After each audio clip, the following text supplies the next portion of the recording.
Congratulations, you've got yourself a new Switch. You got your family all set up with the cute family games and all the co-op party games. But today, what we're really talking about is grabbing a couple of games for yourself. These are my top 5 mature rated games for the Switch. We've previously talked about which Switch to buy for your family, how to set up those parental controls to keep your family safe. And now we're talking about what games you should buy to start your family's library. So with that in mind, and in no particular order, here are my top 5 mature games for the Nintendo Switch and who I think they'll mesh the best with. So we're going to start with Doom Eternal, which is an award-winning first-person shooter that has made its way to the Switch to take all the demon slaying on the road. The game runs smoothly, even if the resolution dips below the targeted 720p while docked in 612 to 360p, and that's at 30 frames per second. It's an ambitious port of a very popular console and PC game that is over the top with movement, loot, demons, and just going all over the place. I personally prefer to play it on the PC, but it's hard to lug around something like this PC. But on the Switch, it's a very simple grab and go. This game rocks out as the Demon Slayer takes it to Hell's Army. Needless to say, it's one of my favorites. It's a good match for heavy metal and first-person shooter fans. It's not a good match for people adverse to headbanging and trigger pulling. Next is Nier Automata, and this game has 26 endings. No, really, it has 26. Nier Automata is much more than the anime-style skimpy outfits for its protagonist female lead. The game requires at least 3 playthroughs to actually beat it because of the complex way the mind-meltingly good story is told. But it also has a mind-blowing soundtrack, a great combat system, and the thing is, this game is grand, it's huge, and it's well thought out. Does it play better on the consoles and PC? Yes. Is it still absolutely amazing on the Switch? Absolutely. It's a good match for those looking for a long-term game with a deep story and addicting combat. It's not good for those that don't like the art style, especially for the female lead. That would be an acquired taste for sure.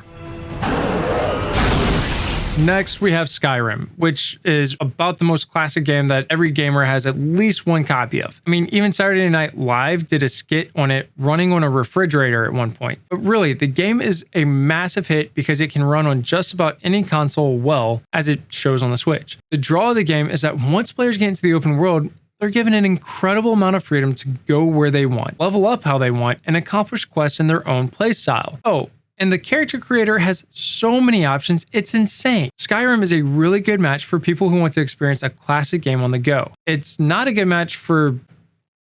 Are there really people that don't enjoy Skyrim? I guess if you want to have a very linear game that tells you where to go, Skyrim's not for you. Why do you care about this, Griffin? The Witcher 3 is arguably one of the best open-world fantasy role-playing games out there, and now it's been ported to the Switch.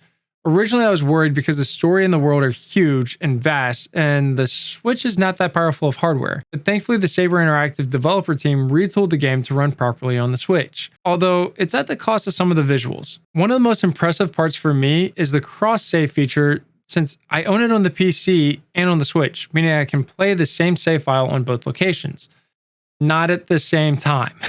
It's a good match for those looking for a wonderful, extensive, and impressive escape from reality.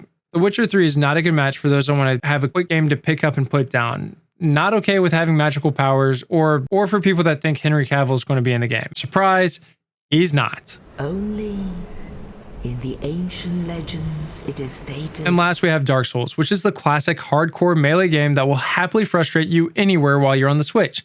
If you're looking to enjoy the classic game on the go, yes, we sacrifice a higher frame rate, but we're not locked to that console, TV, or monitor.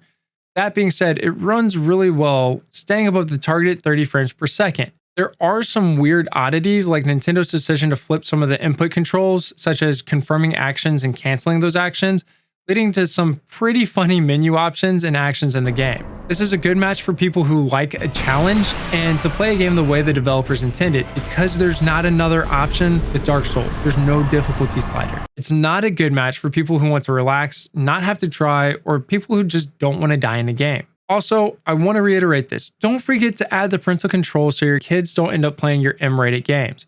That's this video right here. I really recommend spending the just about 3 minutes learning how and why to set up your Nintendo Switch parental controls in order to prevent your kid from playing inappropriate games, buying things when they shouldn't be, and if they're too young, talking to people online when they shouldn't be. This is Wes from Ridir Gaming. Do good, play hard, game on, and I'll catch you getting into more games.